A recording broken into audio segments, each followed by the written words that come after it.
Good people on the quest for good content. What's good? Welcome to another installment of Song of the Week. I'm one of your hosts for this segment, Bill Farrow, here with the master of the channel himself, and obviously the other co-host, Jordan Bell. Jordan, what's going on? What's good? What you listening to? Bill, what's good, man? I'm actually pretty excited about this week. I think I got some good music for us. I'm going to hop right into it, if that's okay with you. Yeah, please do. You are the master of the channel. You set the tone. I just follow along, you know? You are James Brown. I am Bobby Bird, you know? Yes, sir. Well, look, I got an oldie but a goodie this week. You inspired me last week with your... who'd you pick? You picked Marvin Gaye. What's happening, brother? Yeah. You picked What's Happening by Marvin Gaye, and you kind of got me back deep in my bag. So I'm going all the way back down to 1971, and I'm going with a little Bill Withers, Grandma's Hands. Yeah. An oldie but a goodie. One of the all-timers, man. One of the all-timers. So for me, this song... I always think about this song when I think about my dad. My dad and I used to drive down to Atlanta every summer, and it felt like we were always fighting for who was going to control the CD, right? Like my dad had a CD, then I had a CD, but I had to keep it clean because my dad wasn't about to hear a bunch of that rap, right? So we had to get some clean music the whole way down, and Bill Withers was always heavy in my dad's rotation, and Grandma's Hands, I think, was his favorite song. My dad absolutely loved this song, man. And we listen to it all the time. I think about it all the time when I'm back home. If you haven't heard this song, man, Bill Withers does this song about his grandmother's hands. And I went back and I did some digging. And Bill Withers' grandmother was born in 1855. So she was born about 10 years before slavery ended, right? And he talks about his grandmother and all these things that she could do with her hands, how she could be a nurturer, how she could be a teacher, how she could be a disciplinarian. And she could play the tambourine. She could play the tambourine, right? She could clap her hands. She could make music with her hands, right? She did all of these things with her hands. And it just got me thinking about women of that era and what they had to go through to be productive parts of society, right? And how they were taught to just use their hands for so many different things, right? Like I said, she's born in 1855, so she's born a slave. So she spends the first 10 years of her life on a slave plantation. And, you know, we don't know what she went through, right? She was relatively young. She may not have done that much physical labor, but everyone that raised her and taught her growing up, that was the only way they knew how to make things work, right? They used their hands to get by. And I love this song because the way he illustrates her hands, the way he illustrates all of the different emotions she was able to give him with her hands, how she was able to make him feel good, how she was able to uplift him, how she was able to, again, like you said, play music. He even talks about how she used her hands to shoo his father away from him, as we're assuming he was probably beating him, right?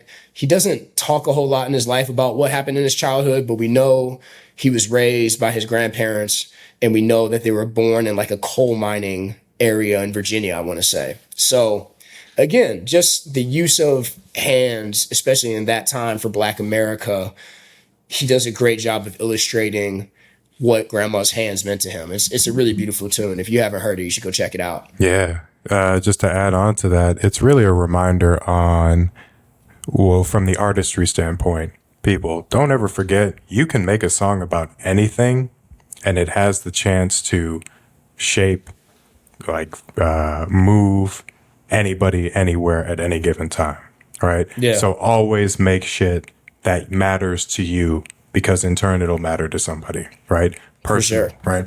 And then there's the spirituality, the connectivity of the the Black American experience on the shared experiences built out of struggle, horror, and all the associated traumas that, still impact society to today. That's not what this segment of the channel is dedicated to, so I won't dive too much into the history and the nuances. But I also do think the spirituality that you're talking about is really apt, considering Sinners is one of the top movies in the world right now. And Very all true. of the spirituality and religion and connectivity between generations through music and through actions and through how your hands have the ability to communicate. So yeah, man, slick choice. And one of the all-timers. And Bill Withers, I know he made, I think, 1 or 2 more albums, but that man was 31, made the timeless album that got him inducted into Rock and Roll Hall of Fame. and then said, "Yo, that's enough," and then lived off that forever. Like, and had damn. enough, and there's enough tracks on there that he can perform those tracks for the rest of his life as he did. So yeah, it's a beautiful one. Also, the bass line of the song, that's the sample for No Diggity, Blackstreet. So another little fun fact. And more connectivity throughout music history and how it all is rooted in a familiar place. And everybody's recycling the same stuff, and we're all borrowing from each other, and we're all being inspired by each other. So It is a shared experience. that's right. Great pick. Amazing artist. All-time album. Please go listen to that.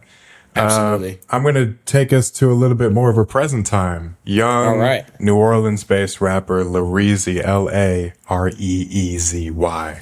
Song is called "I Look Good." I came across this song a couple weeks back, just on TikTok and some other social platforms because I really like the visuals. Reezy and his three other homies are kind of going through a thrift shop, just owning all their authenticity, and the song was cool.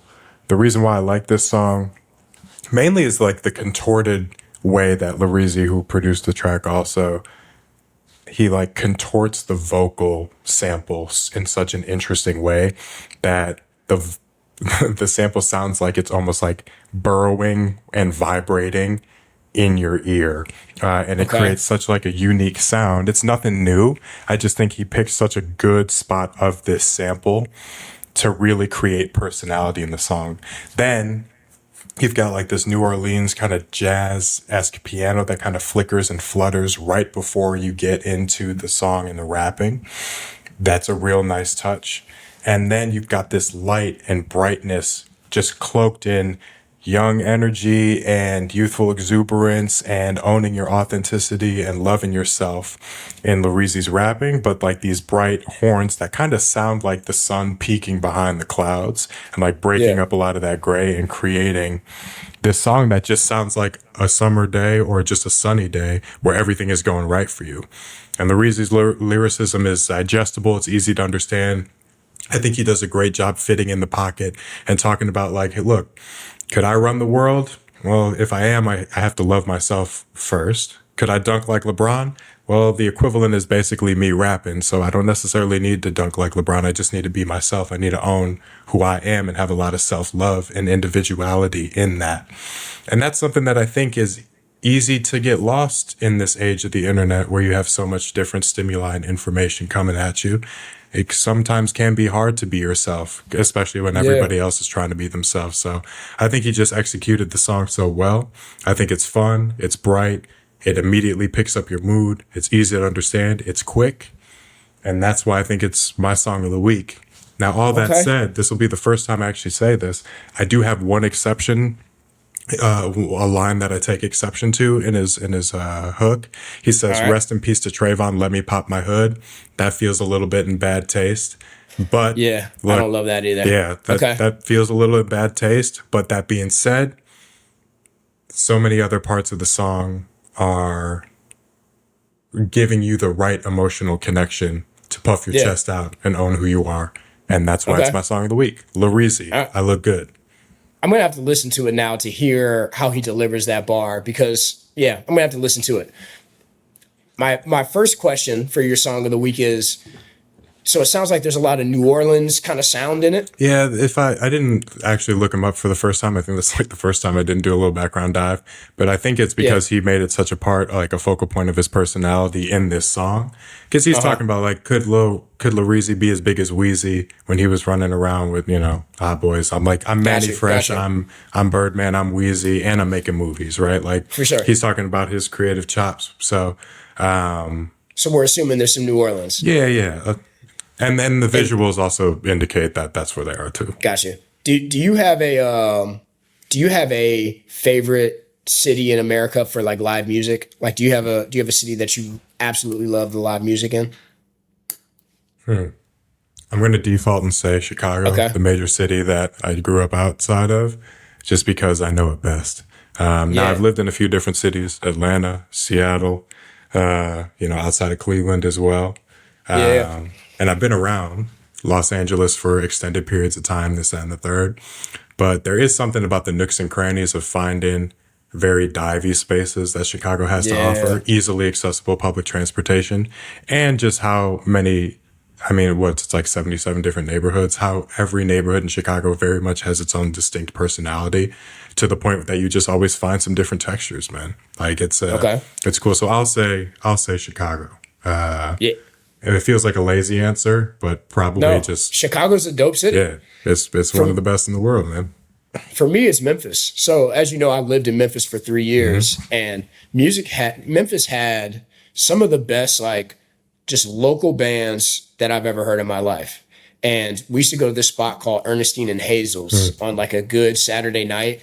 And it's this divey bar in Memphis. And apparently it's this spot that like used to be a brothel, and there's like these ghost stories because they're like apparently people died here, and like it's right across the street from this diner that Elvis used to hang out at, and it's very Memphis. It's very Memphis. When people go to Memphis, people would always want to go to Beale Street. I was telling them like, yo, I'll take you down there. But if you really want to enjoy Memphis, you got to go to some of these divey spots and hear some of this great local music. And so Ernestine and Hazel's was a spot that always had great bands in Memphis. And so when I think of like great live music, New Orleans is obviously up there, Chicago is up there. But for me, that was the one thing about Memphis, not the one thing, but one of the things about Memphis that I really loved was they had great live music. You know, I've never been. I definitely want to go. Also for the culinary scene, because you know I like food. Yeah. Like I like food in an abnormal amount. But add it to the checklist of things to dive into. So eventually, when we congregate up there at some point, you know, we'll go. We'll make a trip. We will absolutely make a trip. All right. Well, that's good, man. I love that. Two very different songs this week. That's why we do it for the people, so they can dive and get a whole new lexicon of music. Hopefully, they stumble upon shit they know, so they can validate that we have good taste. But hopefully, y'all hear shit that you never heard before, and then keep coming back anyway. You know. And as we go on, the playlist just gets more and more fire. As God intended. Amen. Amen. Well, on that note, let's get up out of here, man. Bill, it's always a pleasure. It's good talking about music with you this week, brother. Yeah, bro. Thanks for making time as always. Thank you all listening, tuning in. It means the world, as you know, I helped Jordan grow the channel. So thank you for the support. Like, comment, subscribe, the whole nine. And most importantly, pass it on to other people who you think are in desperate need of good music, because, you know, we're here to help. That's right. Shouts out to everybody for listening. Until next time, I'm Jordan. This is Bill. We're out of here. Peace. Peace.